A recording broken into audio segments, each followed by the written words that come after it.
اللہ کے نبی صلی اللہ علیہ وسلم سب سے پہلے حضرت عائشہ کے پاس آئے. حضرت خدیجہ کے انتقال کے بعد اللہ کے نبی کی جتنی بیویاں آئیں ان میں سب سے زیادہ محبت اللہ کے رسول کس سے کرتے تھے؟ حضرت عائشہ سے کرتے تھے. یہاں تک کہ انتقال کے وقت بھی مرض الموت میں بھی اللہ کے رسول نے باقاعدہ تمام بیویوں سے اجازت لی کہ میں اپنی بیماری کے یہ ایام حضرت عائشہ کے گھر میں گزارنا چاہتا ہوں. ساری بیویوں نے کھلے دل سے اجازت طلب کی اور اللہ کے رسول صلی اللہ علیہ وسلم اپنی محبوب بیوی سیدہ عائشہ صدیقہ کے زانوں میں ان کی گود میں سر رکھ کر کے اللہ کے رسول کا انتقال ہوا. تو حضرت عائشہ کے پاس اللہ کے رسول آئے. یہ صحیح بخاری کی 4785 اور صحیح مسلم کی 1475 نمبر کی متفق علیہ روایت ہے. حضرت عائشہ کے پاس آئے اور اللہ کے نبی نے کہا کہ اے عائشہ میں تم سے کچھ کہنا چاہتا ہوں. فلا علیک اللہ تعجلی, تمہیں جلدی کرنے کی ضرورت نہیں ہے. حتی تستعمری ابویک, تم اس مسئلے میں اپنے ابو اپنی امی سے مشورہ کر لو, اس کے بعد کوئی ڈیسیژن لو, مجھے جلدی نہیں ہے. حضرت عائشہ کہتی ہیں کہ اللہ کے نبی جب یہ بات مجھ سے کہہ رہے تھے تو خود اللہ کے نبی کو پتا تھا کہ میرے ماں باپ کبھی مجھے یہ مشورہ نہیں دیں گے تو نبی کو چھوڑ دے. میرے ماں باپ ایسا سوچ بھی نہیں سکتے کہ میں نبی کا گھر چھوڑ کے چلی جاؤں. اس کے باوجود اللہ کے نبی نے مجھ سے کہا کہ عائشہ تم ایک کام کرو, جلدی مت کرو, اپنے امی ابو سے مشورہ کرو. اس کے بعد اللہ کے رسول صلی اللہ علیہ وسلم نے یہی سورہ احزاب کی آیت نمبر 28 اور آیت نمبر 29 پڑھ کے سنائی. کہا کہ عائشہ یہ اللہ نے اختیار دیا ہے, تمہیں آپشن دیا ہے, دنیا لے لو, دنیا کی زیب و زینت لے لو, دنیا کی دولت لے لو, یا نبی کا گھر لے لو, نبی کی صحبت لے لو, نبی کی رفاقت لے لو, تمہیں کیا چاہیے عائشہ؟ اللہ کی قسم حضرت عائشہ نے ایک سیکنڈ نہیں لیا سوچنے کے لیے. کہا کہ اے اللہ کے رسول افی ھذا استامر ابویہ, اے اللہ کے نبی آپ مجھے جانتے ہیں, کیا آپ کو لگتا ہے کہ اس مسئلے میں مجھے اپنے ماں باپ سے رائے لینے کی ضرورت ہے؟ میں اپنے ماں باپ سے مشورہ کروں گی کہ میں آپ کے ساتھ رہنا چاہتی ہوں کہ نہیں چاہتی ہوں؟ اے اللہ کے رسول ارید اللہ ورسولہ والدار الاخرہ, مجھے اللہ چاہیے, مجھے رسول چاہیے, مجھے آخرت کا گھر چاہیے, مجھے نہیں چاہیے دنیا. اس کے بعد اللہ کے نبی صلی اللہ علیہ وسلم نے اپنی تمام بیویوں کے سامنے یہی آیت پڑھ کے سنائی اور ساری بیویوں نے وہی جواب دیا جو اما عائشہ نے دیا تھا. اللہ کے رسول باغ باغ ہو گئے, خوش ہو گئے کہ میری بیویوں نے میری امیدوں کو قائم رکھا, میری بیویوں نے اتنے بڑے آفر کے باوجود رسول کے ساتھ کو نہیں چھوڑا, رسول کی صحبت کو نہیں چھوڑا, رسول کے رفاقت کو نہیں چھوڑا. اس کی قیمت چکائی اللہ کے رسول کی بیویوں نے. آئیے وہ حدیث بھی آپ کو سنا دیتا ہوں کہ اللہ کے رسول کی بیویوں نے کیسی زندگی گزاری. آج ہمارے یہاں ہماری مائیں بہنیں کاش سبق حاصل کریں اللہ کے نبی کی بیویوں سے. شوہر اچھا ہے, دیندار ہے, محنتی ہے, کمانے والا ہے, کبھی اگر کسی ایک شوق کو پورا نہ کرے, کبھی کوئی ایک ضرورت پوری نہ کرے, عورتوں کو دیر نہیں لگتی ہے شوہر سے جھگڑا کرنے میں, شوہر سے باتیں بڑھانے میں, یہاں تک کہ کتنے گھروں میں چھوٹی چھوٹی باتوں پہ طلاق تک کی نوبت آ جاتی. اما عائشہ رضی اللہ تعالیٰ عنہ کہتی ہیں اپنے بھانجے حضرت عروہ سے کہ اے میرے بھانجے ان کننا لننظر الہلال, اے بھانجے عروہ ہم چاند دیکھتے تھے, ایک چاند دیکھتے تھے, پھر اگلے مہینے کا چاند دیکھتے تھے, پھر تیسرا چاند نظر آتا تھا, 2 مہینے گزر جاتے تھے. وما اوقدت فی ابیات رسول اللہ صلی اللہ علیہ وسلم نار, رسول کے گھر میں رسول کی 9 بیویاں تھی, 9 بیویوں کے گھر میں کسی کے گھر میں چولہا نہیں جلتا تھا. حضرت عروہ نے کہا یا خالہ ما کانوا یعیشکم, خالہ جان اگر 2 مہینے تک آپ کے گھروں میں چولہا نہیں جلتا تھا تو گزارا کیسے ہوتا تھا, کیسے زندگی گزرتی تھی آپ لوگوں کی؟ اما عائشہ نے فرمایا الاسودان التمر والماء, 2 چیزیں ہمارے گھر میں رہتی تھی, ہم کھجور کھا لیتے تھے, پانی پی لیتے تھے. یہ رسول کی بیویاں ہیں میرے بھائیوں, رسول کے گھر میں کھجور کھا کے پانی پی کے گزارا کر رہی ہیں, رسول کے مشن میں ساتھ دے رہی ہیں, رسول کی حدیثوں کو یاد کر رہی ہیں, قرآن کی تلاوت کر رہی ہیں, راتوں کو تہجد پڑھ رہی ہیں. اگر اتنا بڑا کردار ہے تو اللہ نے تب ان کو یہ مقام دیا ہے کہ وہ امت کی مائیں ہیں. ان کو ایسے ہی یعنی مفت میں نہیں مل گیا کہ وہ امت کی مائیں امہات المومنین, یہ ان کی قربانیوں کی بدولت ہے. اور جب رسول کی بیویوں نے اتنی بڑی قربانی پیش کی کہ اللہ کے اختیار دینے کے باوجود انہوں نے نبی کا ساتھ نہیں چھوڑا, تو اب اللہ نے ان بیویوں کو بھی یہ مقام دیا کہ اپنے رسول کو حکم دیا کہ اے نبی اب یہ 9 بیویاں آپ کے نکاح میں، اب 10ویں عورت سے آپ نکاح نہیں کر سکتے. یہ 9 بیویاں آپ کے نکاح میں، آپ کسی کو طلاق نہیں دے سکتے. ان 9 بیویوں نے ہمارے حکم پر اے نبی تکلیفوں کو، پریشانیوں کو، تنگ دستی کو برداشت کر کے آپ کے ساتھ رہنا گوارا کیا ہے. لہٰذا جنت میں بھی یہ آپ کی بیویاں رہیں گی. آپ ان کو طلاق نہیں دے سکتے، ان کو چھوڑ نہیں سکتے. اسی لیے اللہ تعالیٰ نے اپنے نبی سے فرمایا لا يحل لك النساء من بعد ولا ان تبدل بهن من ازواج. اے نبی آپ کے لیے اب اور عورتیں حلال نہیں ہیں. یہ 9 بیویاں آپ کے نکاح میں ہیں، اب کسی اور عورت سے آپ نکاح نہیں کر سکتے. ولا ان تبدل بهن من ازواج، اور نہ ہی اپنی بیویوں کے بدلے میں آپ کسی اور عورت سے نکاح کر سکتے ہیں. آپ ان کو طلاق نہیں دے سکتے، آپ خود سے ان کو اپنے نکاح سے نہیں نکال سکتے. ولو اعجبك حسنهن، ان سے زیادہ حسین و جمیل عورتیں بھی اگر آپ سے شادی کرنا چاہیں اور آپ کے دل میں یہ خیال آئے کہ میں ان کو طلاق دے دوں، اے نبی آپ کو اللہ تعالیٰ اجازت نہیں دے رہا ہے.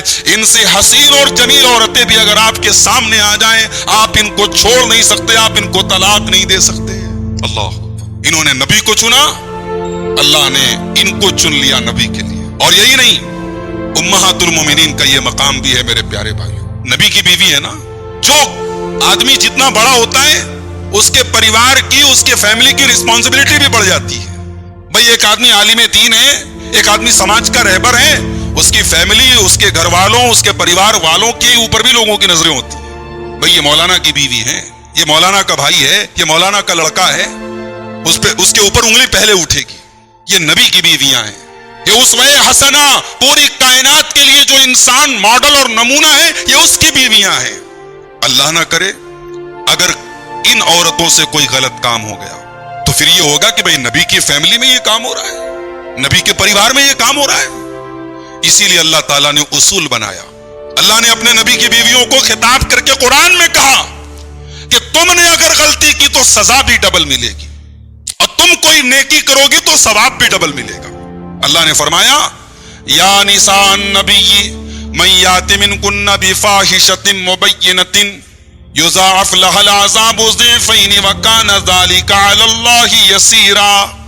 اے نبی کی بیویوں، اگر تم میں سے کسی عورت نے کوئی بےہودہ کام کیا، کوئی فحش کام کیا، کوئی کھلا ہوا گندا کام کیا، کوئی بدکاری کا کام کیا، یضاعف لها العذاب، اس کو ڈبل سزا دی جائے گی، دنیا میں بھی اور آخرت میں بھی.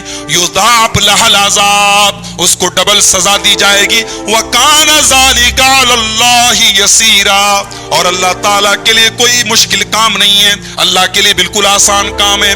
وَمَن يَقْنُتْ مِنكُنَّ لِلَّهِ وَرَسُولِهِ وَتَعْمَلْ صَالِحًا نُؤْتِهَا أَجْرَهَا مَرَّتَيْنِ وَأَعْتَدْنَا لَهَا رِزْقًا كَرِيمًا. کی بیویوں، تم نیکی کے کام کرو گی، تم اللہ کی فرما برداری کرو گی، تم رسول کی فرما برداری کرو گی، تم نیک عمل کرو گی تو اللہ تعالیٰ نے تمہارے لیے جنت تیار کر کے رکھی ہے.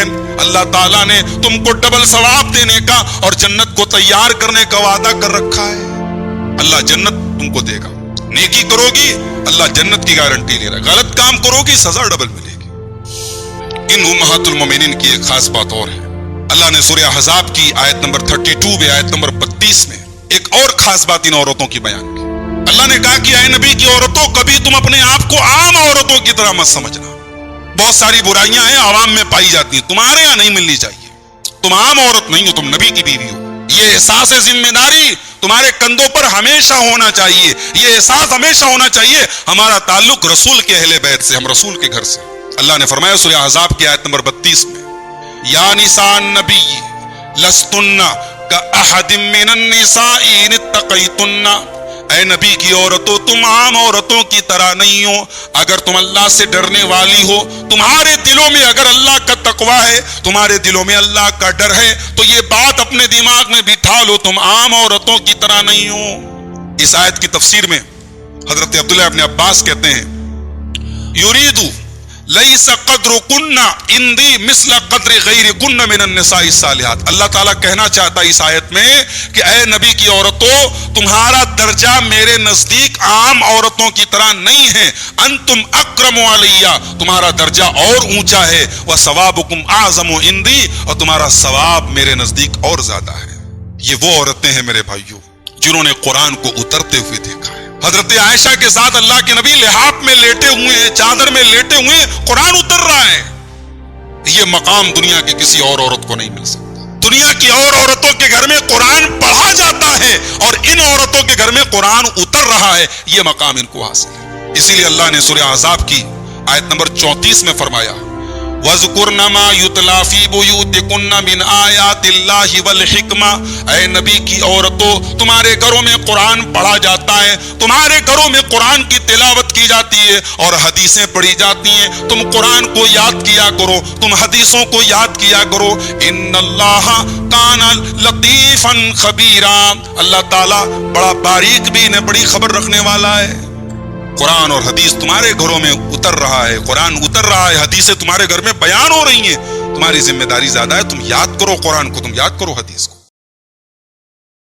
ایک انسان دنیا میں سب کا پیارا ہے، اس کے بچے اس سے بہت پیار کرتے ہیں، اس کی بیوی اس کو بہت چاہتی ہے، اس کے محلے والے، اس کے گاؤں والے اس کی بڑی قدر کرتے ہیں، مگر جس دن اس انسان کی موت آتی ہے، جس دن وہ مرتا ہے، اس سے اتنی محبت ہونے کے باوجود اس کی لاش کو کوئی گھر میں رکھتا ہے۔ آئیے پہلے دیکھتے ہیں رسول پاک کا گھر کیسا ہے۔ اللہ اکبر، بڑا معمولی سا گھر ہے، آج کی طرح بہت شاندار نہیں ہے، اس میں ڈیکوریشن نہیں ہے، اس میں سجاوٹ کے آئٹمز نہیں ہیں، دنیا کی ترقی کے سامان نہیں، چھوٹا سا گھر ہے، کھجور کی لکڑی کے تنوں کا پلر بنایا گیا ہے۔ امت کا ایک بڑا طبقہ آج شکم پرور اور پیٹو قسم کے عاملوں کے چکر میں اور ملاؤں کے چکر میں آج اپنے دین اور ایمان کا سودا کر رہا ہے اور تعویذ اور گنڈے کے استعمال کے ذریعے اپنی توحید اور اپنے ایمان کا جنازہ نکال رہا ہے۔ ایک بہترین بیوی کی کوالٹی کیا ہے؟ اگر کوئی آپ سے پوچھے کہ ایک بہترین بیوی کیسی ہوتی ہے، کیا جواب دیں گے آپ؟ اللہ کے نبی صلی اللہ علیہ وسلم سے سوال کیا گیا، سنن نسائی کی روایت ہے، صحیح روایت ہے، حدیث کا نمبر ہے 3231 3231۔ پوچھا گیا ہے اللہ کے نبی ای النساء خیر، سب سے بہترین عورت کون سی ہے؟ اللہ نے فرمایا سورہ آل عمران کی آیت نمبر 185 185 نمبر کی آیت میں فرمایا کل نفس ذائقۃ الموت وانما توفون اجورکم یوم القیامہ، میرے بندو ہر نفس کو مرنا ہے، ہر جاندار کو مرنا ہے، ہر نفس کو موت کا مزہ چکھنا ہے،